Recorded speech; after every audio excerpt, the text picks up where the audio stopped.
Namaste, and welcome back to Waking Up in a Busy World, or Waking Up with Mindful Serenity. I have a compulsion to come here today, and I'm not quite sure why, to answer a question. Excuse the way I look and sound. I'm in the midst of a bit of a bug, so I'm not 100%, but still, here I am with this inclination to come and pull a question from the jar and answer it. So I will do so. There's not many questions left in there. I will take a look at the question. And there is a question mark. Again, the difference. Oh, I think my watch just died, so we got no time. Let's see if I can shoot it. What is the difference between guilt and shame? What is the difference between guilt and shame is the question I've been asked to answer.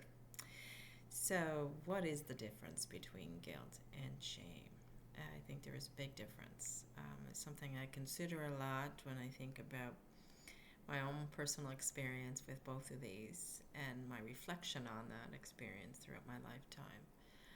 I identified myself, I think I got that expression, first of all, from John Bradshaw in one of his books about shame. And he's back in the 90s, a great speaker and writer in the area of shame. He was a psychologist, and he worked a lot on that. So I identified myself as a shame-based personality probably back in the 90s, and I spent the rest of my life trying to, kept that in the back of my mind and reflected on it and considered it and realized how shame, the experience of shame, has become one of my dominant emotions and how it has impacted my life from all along. It's part of my story, I guess. I also, being Catholic, raised up in a very strict Catholic household, I became very familiar with the experience of guilt as well. We carry with us, we're told, this inherent guilt from Adam and Eve, from their experience in the garden. We carry that with us, and we also have guilt for everything we do that is less wholesome.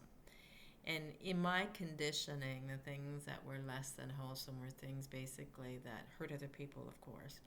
But the focus was more on hurting the church and hurting my religiosity and hurting going against what I was taught to believe was important, like going to Mass every Sunday, going to confession and confessing your sins, honoring the priests and the church at all costs, tithing so much of your money away to the church and whatnot during collections on Sunday, and not saying the Lord's name in vain, and just not taking any of the teachings less in the way they were taught, adhering to the conditioning brought about by this religiosity.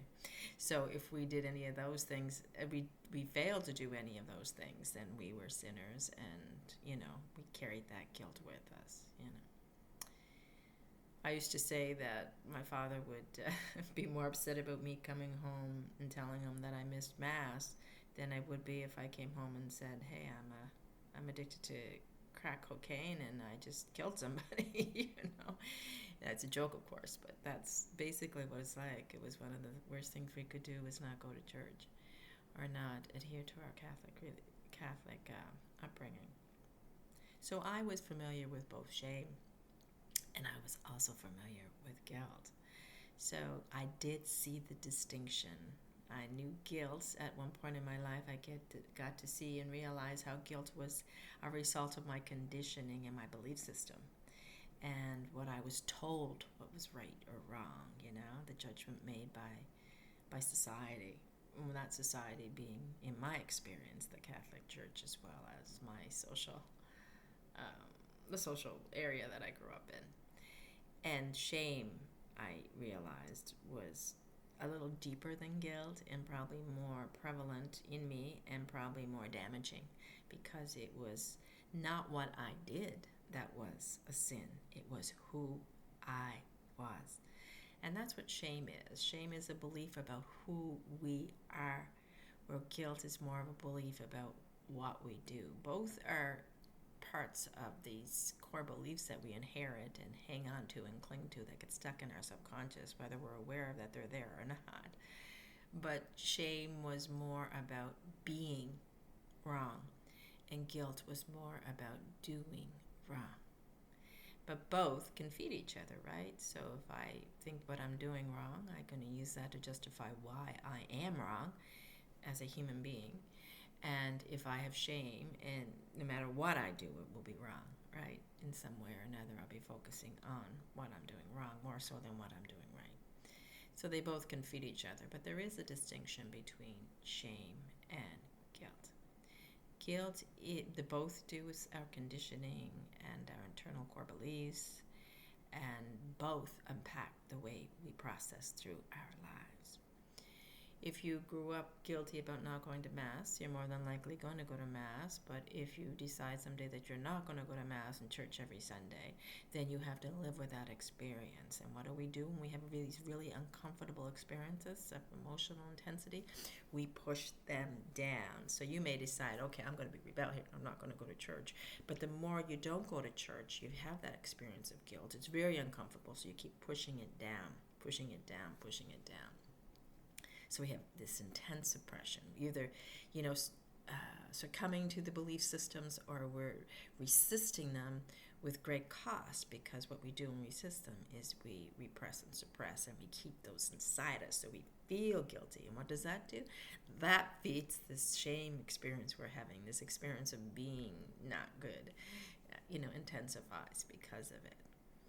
So either way, the shame or the guilt is going to affect our lives. Shame, of course, is going to be our belief system about who we are. So we're wrong, we're bad, we're not good enough.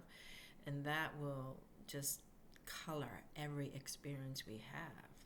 We'll color the way we relate in relationships, always thinking the other person is right and we're wrong, and they deserve our love more than we deserve our love. And, the way we never doing good enough, so we're going to be timid and afraid and living fear-based lives. And I always connect shame to fear, and thus I wrote a book recently about shame and fear and how they impact our lives and what we can do about them. But yes, shame and fear go together. So the more ashamed I am, the more afraid I am, because I'm going to see I'm trying to hide my shame. The other difference between guilt and shame is that guilt will stay on the surface to some degree, but shame does not like the light of the surface. It doesn't like the light of conscious awareness, so it stays hidden in the dark, and it grows and festers like, an infected wound underneath the surface in our lives, contaminating and seeping through. So we experience its awful feeling, but we do not want to call it up to the conscious mind's awareness so that we actually experience it full on, right? It's so deep we don't even have to suppress and repress it, because it's beyond that layer, as we do with guilt. But yeah, so we definitely don't want to experience that emotion, so we keep it in the darkness. So shame likes the darkness, likes to be hidden away, likes to affect our lives without us knowing about it. And guilt, on the other hand, might be a little bit more superficial, so we're aware of it and we can consciously perceive it and experience it to some degree. But it's uncomfortable, so what do? We use our willpower to push it back down through suppression and repression into the subconscious layer. So there's another difference between shame and guilt, but both impact our lives dramatically. We see through that veil of shame, and of course shame, like I said, is fear. So shame and fear go together. So we're constantly trying to hide our shame, not just from ourselves, but from other people. We don't want them to see what we've done wrong. We see ourselves as wrong. They'll never accept us if they know what we've done or who we are. So we're going to hide all these things and pretend to be something we're not. So we build these false personas, these psyches, these masks of protection, just so that we can get through life hiding and disconnecting from the shame and, to some extent, the guilt of who we think we are and what we've done, so others don't see it, so others don't judge us, so others don't make us uncomfortable by triggering that which is inside us, that which comes up when they notice that we've done something wrong and they call us on it, or they notice that we don't have the confidence they have. Therefore, there must be something wrong and hidden inside us in the form of shame. And when they call that on, we tend to react quite severely. They trigger it. So, of course, shame and fear are just emotions that are meant to come up, flow through us, and out of us. They're stuck inside us, so what the body does is Shakti flow or whatever, as we heal and grow and become mature spiritually, these things start coming up, right? And they're hitting this underside of shame and fear all the time. Whenever they're triggered, they get percolated, and thus John Bradshaw's famous shame spiral that he speaks about and others speak about as well, how shame begins to spiral and take over our lives, manifesting in the outer world, not just in the inner world, creeping and crawling through our experiences so that they impact those experiences and diminish our lives tremendously. So yeah, shame and fear, shame and guilt can do that with us as well, because we're wearing these false layers of armor over them. It doesn't mean that they're gone, they're just hidden away. And in order to heal from shame and guilt, we need to open ourselves up to them, allow them to come up, allow them to reside in the conscious mind so they can be examined and analyzed to some extent, allowed to be. It's our resistance of them, our telling them they shouldn't be, that keeps shame and guilt percolating inside us and dominating our lives. But once we just say, okay, I'm going to stop resisting now. I have this shame-based personality. I have this shame within me for whatever reason, and you can investigate the trauma or whatever that caused it if you want to. But again, it's all just story. What's important is to allow the emotional experience, emotional energy to come up so it can be examined, and then so that you can accept it as a part of your psyche, which is not who you are, but it's who you believe you to be, and then eventually let it go, right? We do the same with guilt, and guilt's a little easier to get up there and examine and explore and analyze and look deeply within and, accept than shame is. But we do it with both emotional energies, recognizing them as part of the psyche, recognizing them part as the human experience, but we are not just, human. We are a deeper consciousness within these human forms, sent here to explore life and experience life. And that means experiencing all emotions, including shame and guilt. We are not shame and guilt. They are not who we are, and we're not shame-based. Yeah, shame-based personalities maybe, because we are not our personalities. Our personalities are our personas that we wear. So when I say I'm a shame-based personality, that's not who I am. It's just this thing I show the world and I show you, and that shame keeps creeping and crawling out of it because it keeps getting triggered by life experience, right? Same with guilt. But it's not who I am. I am that which is observing the shame-based personality tramp around on this life and see what that shame-based personality is doing to this life experience that I could be having, how it diminishes it, how it blocks it, how it stops it from being full and loving and joyful as it is meant to be. So I am the one observing this. And yes, in the middle of a shame spiral, this amazing consciousness of who I truly am gets so narrowed down and focused on the shame spiral that it forgets who it is. It forgets that it is much more than the shame, and the shame is just an emotional experience passing through it. It becomes absorbed in it and gets lost in that shame drama as well as the guilt drama. And the repressing and suppressing that goes on because of it, the resisting of the experience that caused the shame trigger, which means the resistance of life in general. And so we see this at a point when we are back here as objective observer. We pull ourselves away from that shame focus and we sit back here watching life go, watching this human I call me tramp around this life, experiencing what it's experiencing. That shame doesn't have the same hold on us. You just see it as an emotional energy that is just meant to pass through, and you begin to let it go, and you begin to see that you are so much more than your shame or what you believe caused your shame, your guilt or what you believe caused your guilt, because you are not what you do. You are who you are.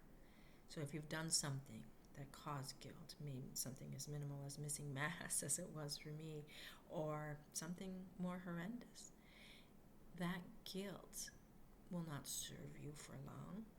You recognize the unwholesomeness of whatever action you've done. If it was unwholesome, you begin to question, is this really that unwholesome what I've done? And if it is, then you begin to say, okay, I will let that go and I will not do it again. And that's what guilt can teach us, not to do it again.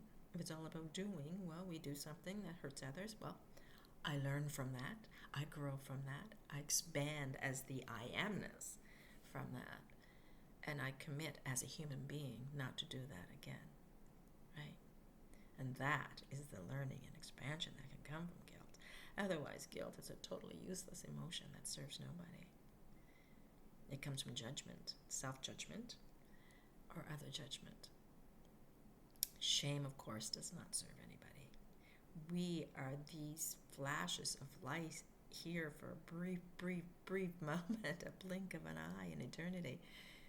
We don't want to waste our time being ashamed of who we are.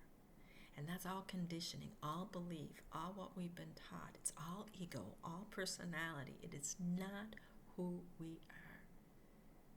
We are the opposite of shame bearers. We are these amazing lights of consciousness here to represent the source so that it experiences this human life through us. We don't want to be focusing that amazing light down on the shame. You know, that's not who we are. We are these humans that are capable of experiencing shame, because that's what our minds, our personal minds will do, but that's not what we're here for. We are love, joy, and bliss. We are Sat Chidananda, eternal consciousness and bliss. And there's no room for shame in our lives. The guilt, like I said, serves a minimal purpose, but the shame, no. And we need to examine why we feel ashamed and what we've done with our personalities and how we're identifying as a shame-based personality. We use those words or not, or the psyche, and we are not the psyche, not the personality, not this little me who's feeling shame or pride or whatever they're experiencing. We are the I amness, back here in the seat of consciousness, objectively observing this human, I call me, that you call me as well. You'll call yourself me, you'll call me you. And we get to experience it. We get to experience this amazing life, this love, this joy, this bliss, these ups, these downs, these trials and tribulations, these challenges, these losses, this despair, this helplessness, and this love, this joy, this experience of light and the amazing world around us, you know, nature, everything is in it. This excitement, being alive. So yeah, shame does not honor that. And so we need to recognize it in ourselves, not beat ourselves up. We don't need to add shame to shame for either our shame or our guilt. Just be willing to allow it to come up, be willing to experience it, be willing to let it go, knowing at the deepest level that you are not your shame. You are not the personality that built the shame. You are so much more. And how I rave on, sick or not sick. Well, anyway, thank you so much for joining me. I hope you have an amazing day. And namaste.